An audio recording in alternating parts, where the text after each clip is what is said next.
Hey guys, it's Sam, and this is my review for Obsidio by Kristoff and Amie Kaufmann. Since this is the third and final book in the Illuminae Chronicles, I don't feel the need to do a whole spoiler-free review and then a spoiler review because there's not much that I can really say about this that's spoiler-free. So I will tell you when the spoiler-free part is ending. So as far as the world, not much changes in this story, so there's not really much to expand upon world building wise. The characters, there are some new characters added to this, which I kind of enjoyed. They are similar to Katie and Ezra from the first book in that they have a pre-existing relationship, which is just something that I enjoyed about Illuminae, but that the characters in Gemina did not have. So I liked that that element was back, but I ultimately felt like we didn't have enough time with those characters, especially because this final book is sort of similar to Winter in the Lunar Chronicles, where all of the other characters we've already met are in this story, and then we have these new characters and we don't really have time for them to develop.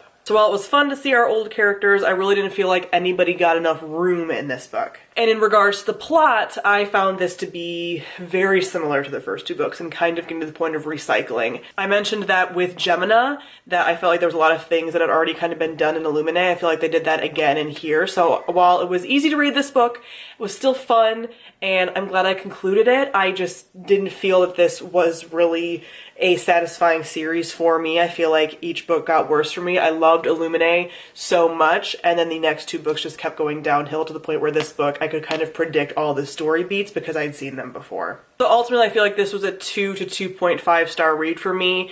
Still sort of fun. I liked seeing some of the characters, but ultimately was very disappointing to me. So as you could tell, I couldn't really get into a lot of it without giving spoilers, so from here on out is my spoilery thoughts. So like I mentioned, the things that made Illuminae so fun and unique made Obsidio repetitive and boring. And ultimately really predictable. I felt like every time something happened, I knew what the twist was going to be. Because of that, I didn't have any emotional stakes really invested in this story. There wasn't really a sense of suspense anymore. Both Nick and Ezra have died before and come back in both of the other books. And then it happened again. So when they died, I was like, I know they're not gonna be dead. So I didn't have any kind of emotion. Like the first time, when Ezra died in the first book, I was like very upset. And then when Nick died in the second one, I didn't really care about Nick, but also I was like, oh, maybe, I don't know. But like they did that in the first book and then he came back. And by this book, I was like, you've done this to me twice. So like, I don't know why you're trying to do this again and think I'm gonna believe you. So now I'm just getting annoyed at the book. Also, why is everybody acting like real shocked that the murderous AI is killing more people? Like he's done this before. So like, I'm not gonna get there and like be all emotional about this or be like, oh, how could he be? That's what made Illuminae so fun, is like you didn't know, you didn't think this was gonna happen. And here I'm like, well duh, Aiden's gonna like kill half the ship. Like he's gonna make this sensible choice for the AI. Why are you all shocked? Why are you all mad? Like, how did you not know this was gonna happen? And even like him dying, getting turned back on, like I knew everything that they were gonna do with him and like all of the beats that his story was gonna take. And also, how many like fake betrayals can you have in one book?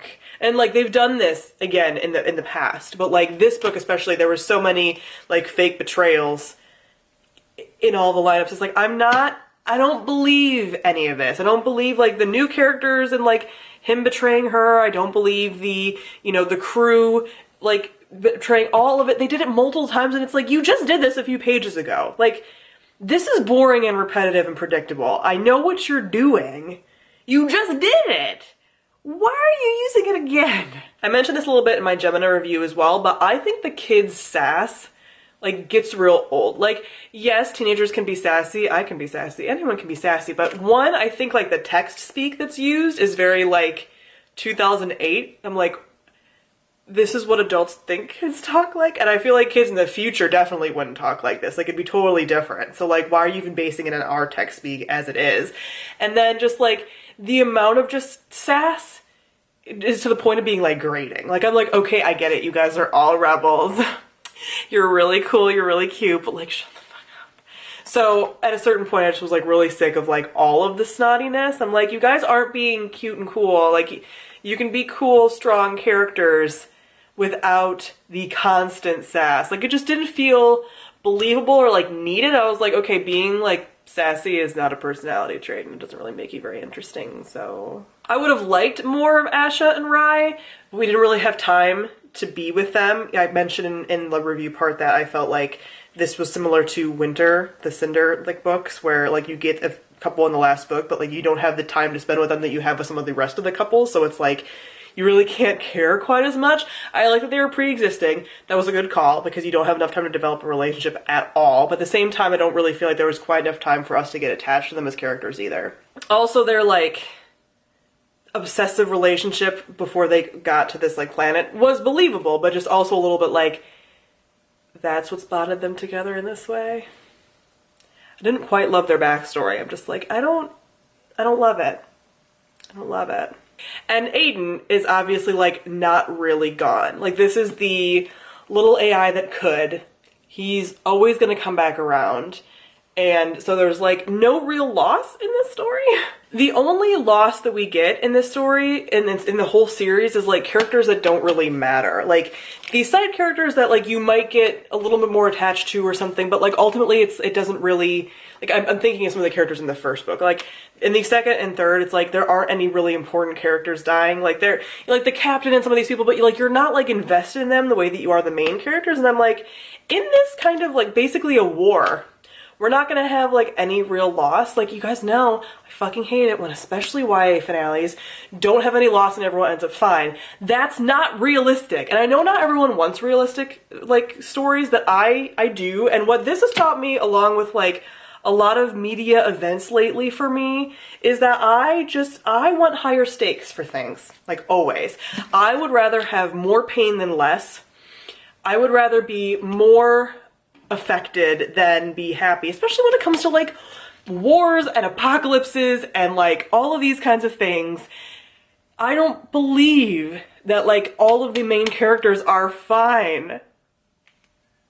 There has to be, like, statistically speaking, some kind of loss there, and there just isn't in this story. Like, everything is fine. So like for a series, it's like, oh, we're gonna break your hearts, we're gonna, not really. Not really.